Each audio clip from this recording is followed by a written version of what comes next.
طيب دلوقتي احنا اثبتنا ان احنا موجودين، واثبتنا بناء على كده ان هو كمان موجود، واثبتنا له شويه صفات كده هنحتاجها في طريقنا. بس الاهم من كل ده بقى كان اثباتنا ان هو اللي خلقنا. فلحد دلوقتي احنا ربوبيين ومش تابعين لاي دين، لكن ده مش هينفع انه يستمر كتير. وده لان في سؤال مهم جدا لازم نساله طالما وصلنا للمرحله دي، والسؤال ده بقى هو المفروض يعمل معانا ايه بعد ما خلقنا.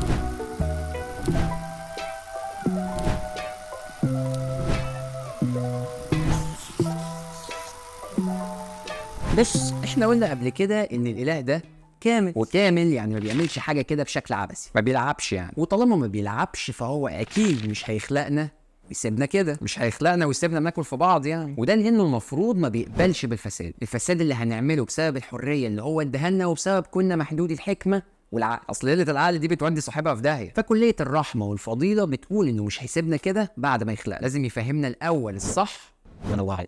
هتقول لي مش شرط، ما يمكن بيسيبنا نعلم نفسنا ونحط قوانين بنفسنا، نكتشف نفسنا. انت مش قلت ان كل الحكمه؟ ليه ما تقولش ان حكمته في كونه بيسيبنا نجرب ونغلط ونتعلم؟ هقول لك حلو، بس انت كده هيبقى عندك سيناريو من اتنين: يا هيكون في ناس ضحايا لفتره تربيه البشر لنفسهم دي، والضحايا دول اكيد مش هيبقى لهم ديه لان البشر لسه ما يعرفوش وبيكتشفوا نفسهم، يا هيكون ليهم ديه وكله هيتحاسب على عمايله. وفي الحاله دي مش هيكون في عدل برضه، لانك ليه بتحاسبني كشخص وحش وانت ما عرفتنيش اصلا يعني ايه وحش ويعني ايه حلو؟ فكده ما ينفعش يسيبهم كده من غير ما يحاسبهم، وده لانهم ارتكبوا الظلم. في نفس الوقت اللي ما ينفعش يحاسبهم برضه، وده بسبب جهلهم بمفهوم الصح والغلط اساسا. طب والحل؟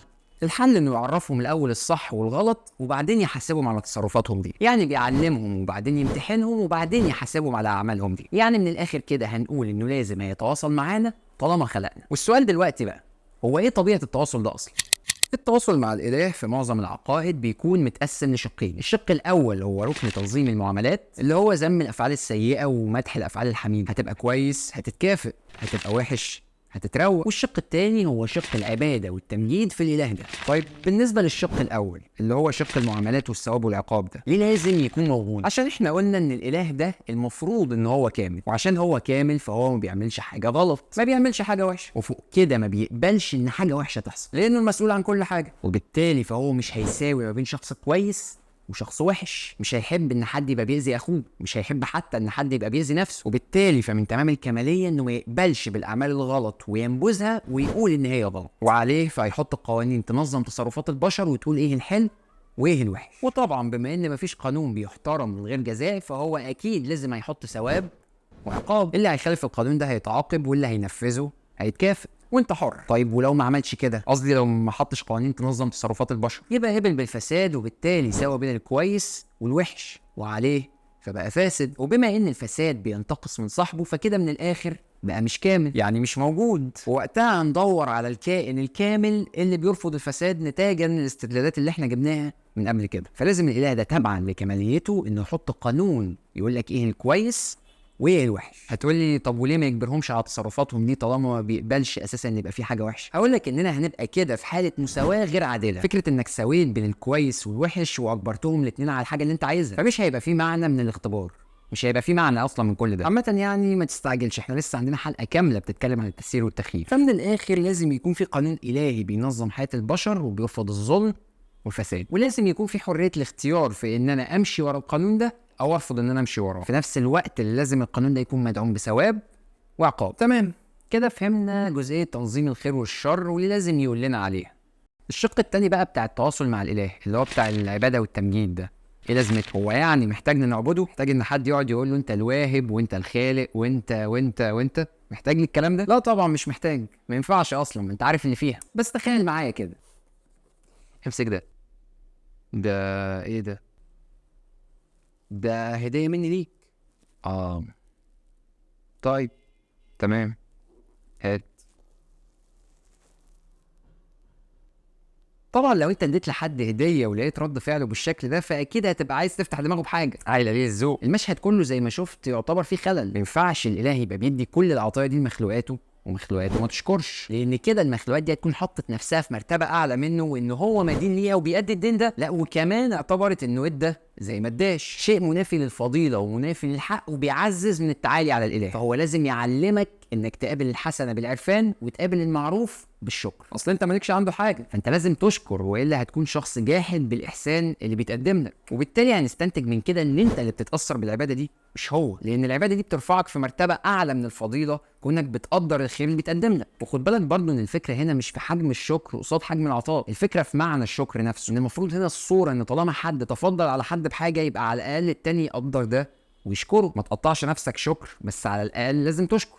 ودلوقتي بعد ما اثبتنا انه لازم يتواصل معانا، بقى لازم نفهم الكيفيه اللي بيتواصل بيها معانا، اللي هو ازاي هيتواصل معانا. عشان يتواصل معانا لازم يكون الاول في بيننا وبينه وسيط. طيب ليه وسيط؟ لاننا اثبتنا في الحلقات اللي فاتت ان الكون بتاعنا ده كله قوانينه ما بتقدرش تسري على الاله، وبالتالي ما ينفعش يعرفنا بنفسه مثلا بان احنا نسمع له صوت، لان كان ليه صوت اصلا. وده لان الكون بتاعنا ما يعرفش ازاي يفسر لنا صوته، او مثلا ما ينفعش ان احنا نشوفه، لان قوانين الضوء ما بتسريش عليه وما تقدرش تترجم لنا ظهور. يعني من الاخر المحدود ما يقدرش يفسر اللانهائي، وبالتالي في اي عمليه تواصل مباشره زي اللي احنا بنعملها بيننا وبين بعض هيستحيل ان هي تحصل ما بيننا وما بينه. وده مش لانه مش قادر يورينا نفسه، ده لان احنا والكون بتاعنا اللي مش قادرين. احنا اللي مش قادرين نشوفه او نسمعه، احنا اللي مش قادرين نترجم الفكره اصلا بحواسنا، لان حواسنا اضعف من انها تعمل كده. فاهم حاجه؟ طيب يبقى كده لازم الموضوع يجي بشكل مختلف عن طريق العقل مثلا، لانه مش متأيد بالحواس. فيظهر عندنا تفسير زي خلق الفكره في عقل المخلوق، اني مثلا ازرع الفكره في دماغ اللي هسميه رسول، والرسول ده